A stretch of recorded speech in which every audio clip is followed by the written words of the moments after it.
Hello, and welcome to an Outward Bound television presentation of interesting things about interesting people.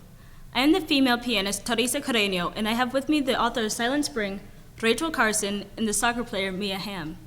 Today we'll find out how some successful people have overcome adversity. So tell me, Rachel, you wrote the book Silent Spring. How did that change the way society acted? They began to pay more attention to the global environment. It shocked Americans to realizing how DDT affected the insects the birds ate and how it made insects deadly. But I understand you also had to overcome some financial troubles. How did that affect your goal? It prevented me from expanding my knowledge on dangerous things like DDT. I was able to overcome these obstacles by writing a book called The Sea Around Us. It gave me a source of income and allowed me to research the hazardous effects of poisons we use. Yes, thanks to you, birds can survive without chemicals shortening their lives. Thank you, Teresa, but I understand that Mia Hamm has some interesting achievements as well. She was a professional soccer player who won 2 World Cups and 2 Olympic medals. Mia, how did becoming a professional female soccer player affect society? With this achievement, I was able to help create the Professional Soccer League for women.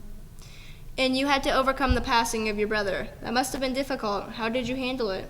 I decided to open the Mia Hamm Foundation, a research center for bone marrow, with the money I received from my soccer career. I did this because my brother died during a bone marrow transplant. But thanks to your foundation, they can research to solve the issues that come with bone marrow transplants. Thank you, Rachel. Tressa has an amazing accomplishment as well. Tressa, you were one of the world's greatest female pianists in the world. How did this achievement affect history? I was able to prove that women are able to play piano just as well as men, if not better. I even performed at a private audience composed of Abraham Lincoln and his family. But I also understand you had to overcome the difficulties of traveling all the time. How did this affect your personal life? It was very difficult to maintain long relationships with the constant traveling and touring. I even lost a marriage and my daughter due to this. Eventually, I was able to settle down and live comfortably. Thank you for changing the perspective of how women can play the piano. Thank you for watching this episode of UBTV's Interesting Things About Interesting People. I'm Mia Hamm with Teresa Carreño and Rachel Carson, reminding you that if you are dedicated and devoted, you can accomplish anything in life.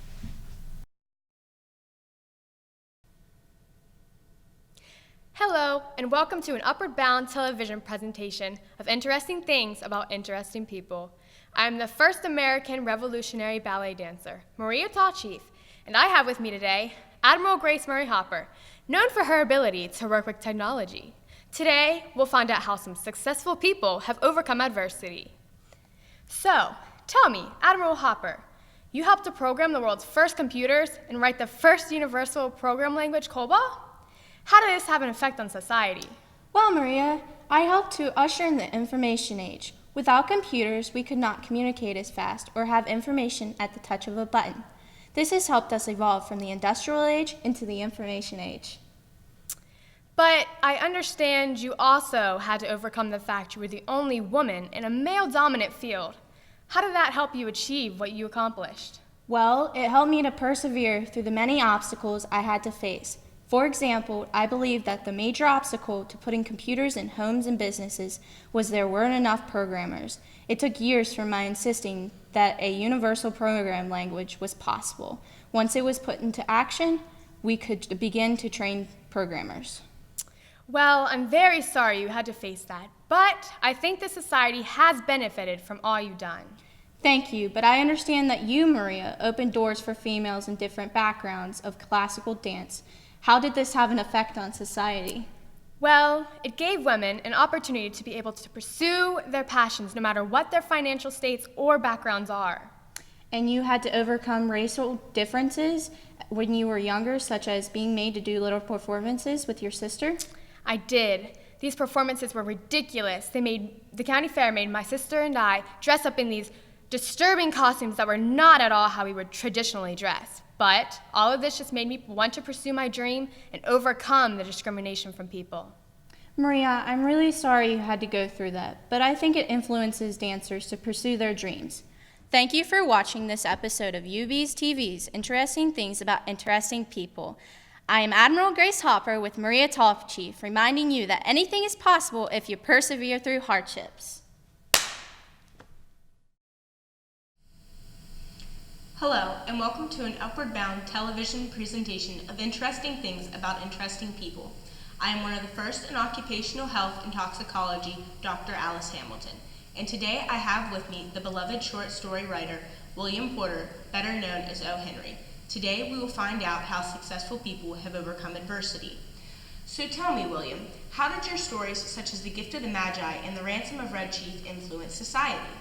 They influenced great authors such as Lillian Jackson Braun and Orson Scott Card and Helen Eustace. My endings were so iconic, they began to call them O. Henry endings. But I understand you also had to overcome the fear of rejection from publishers. How were you able to overcome your fear, and how did that help you achieve all that you have? My loving wife Ethel gave me continuing encouragement as her health deteriorated. Not long after that, I was charged with embezzlement, which to this day I deny having any part in. When I returned to the country after fleeing to Honduras, I was apprehended by the law. I was found guilty and sentenced to 5 years in prison. While I was in prison, I wrote some of my most influential works. Well, it looks like prison was a blessing to you. It made you into the author you are today. Thank you, but I understand that you, Alice, were the first medical researcher concerned with working conditions in factories. How did this help change those conditions? Well, William, it began in 1897 when I moved into the Hull House in Chicago, where I lived side by side with the poor. There I became interested in the problems workers faced on their jobs. Steel workers were threatened by carbon monoxide, hatters suffered mercury poisoning. My research into their environments led to the creation of the Occupational Diseases Commission of Illinois. And you had to overcome being one of the only females in the field. That must have been difficult. How did you handle it? Well, it had been built into me from the start. My family's fortune had begun to decline, and I knew me and my sisters were going to have to take care of ourselves. I was determined to become a doctor because I could be useful anywhere. That determination helped me complete my 10 years of research. My research helped me become the first female professor at Harvard Medical School. Well, that is very admirable of you, Alice. I'm sure you made a huge difference in the field of occupational health. Thank you for watching UBTV's Interesting Things About Interesting People. I'm William Porter with Dr. Alice Hamilton, reminding you that adversity makes life interesting, but in overcoming that adversity, you can be a positive influence on others.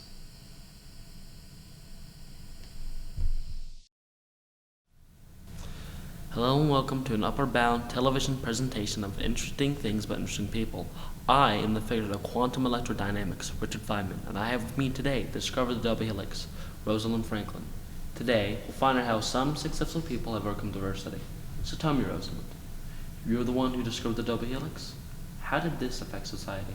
Well, Richard, if I hadn't discovered the double helix, we wouldn't know what we know about DNA today. But I understand you had much of your work taken from you, and you weren't given credit. How did this affect your work on the double helix? I moved on and continued my research, and I published 17 papers on viruses in 5 years, which is extraordinarily good work in the field of science. It would have been fine if you were furious.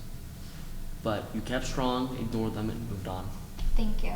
But I understand that you, Richard, were the fixer of quantum electrodynamics. How did this affect society? Without knowing about quantum electrodynamics, we wouldn't know about physics and the atom today. And you had to overcome nearly not getting into college because you were Jewish? That must have been difficult. How did you handle it? I kept getting turned down by colleges, but I kept on trying to finally accept me. So I went to MIT and then Princeton, where I got my doctorate. But now, the U.S. was in World War II. I worked on the Manhattan Project and then went to Los Alamos to work on the atomic bomb. Then went back to my work in physics at Cornell and Caltech. So it's a good thing MIT accepted me. Well, I'm proud that you kept trying to get into college and did great work after on. Thank you for watching this episode of UBTV's Interesting Things About Interesting People. I'm Rosalind Franklin with Richard Feynman, reminding you that perseverance is the key to success. Hello, and welcome to an Upward Bound television presentation of interesting things about interesting people. I am the best silent movie actor, Charlie Chaplin, and I have with me today the person who abolished slavery, Abraham Lincoln. Today we'll find out how some successful people have overcome adversity. So tell me, President Lincoln, you won the Civil War. How did that affect society? The biggest thing that I did was getting rid of slavery. Some might disagree, but that is a great impact on our country. But I understand you had to overcome the naysayers. How did your ideas change through all the tension between our country? My ideas didn't change. I wanted to unite the Union. Abolishing slavery was a great thing that happened as a result. That seems tough, but I'm glad you were able to push through it all. Thank you, but I understand that you, Charles, made many silent films that were extremely popular. How do you feel that affected American culture? I feel about me acting in all these movies. I'm giving some kids to look up to. Oh, and the movies make a bit of money. And you had to overcome the problems in your childhood. That must have been difficult. How did you handle it? I just had to hold my head up and stick it through to the end. I had to be on stage. It was my main goal through it all. And now look at me, living the dream. Well, you definitely made it. Thank you for watching this episode of UBTV's Interesting Things About Interesting People. I'm Charlie Chaplin with Abraham Lincoln, reminding you that if you want something, fight for it, because even if you fail, you have succeeded. Hello, and welcome to an Upward Bound television presentation of interesting things about interesting people. I'm the world-famous French cuisine chef, Julia Child, and I have with me today the first U.S. Olympic gymnast gold medalist, Mary Lou Retton. Today, we'll find out how some successful people have overcome adversity.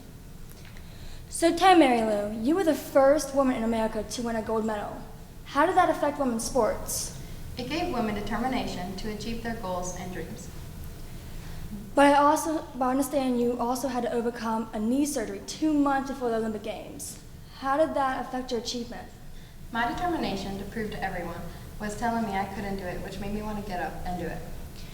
That's amazing how you overcame all of those negative people out there. Thank you. But I understand that you, Julia, are the world-famous French chef. How did that change America's taste for cuisine? I helped Americans learn about new techniques and taste new flavors. I published the book, Mastering the Art of French Cooking, which became the most used book to cook French food. And you had to overcome failing at your dream of becoming a famous novelist. That must have been difficult. How did you handle it? I kept on trying new things. After I couldn't get published, I was fired for my next job in advertising. Eventually, I ended up volunteering in World War II and came there inventing the shark repellent. Then after the war, I married a diplomat and moved to France. There, I took cooking classes at the famous Cordon Bleu cooking school, and here I am now. That's great how you never gave up. As a result of your willingness, Americans decided to try French cuisine. Thank you for watching this episode of UBTV's Interesting Things About Interesting People. I'm Mary Lou Retton with Julia Child, reminding you to always be determined, never lose hope, and do not listen to the negative comments, only the positive ones.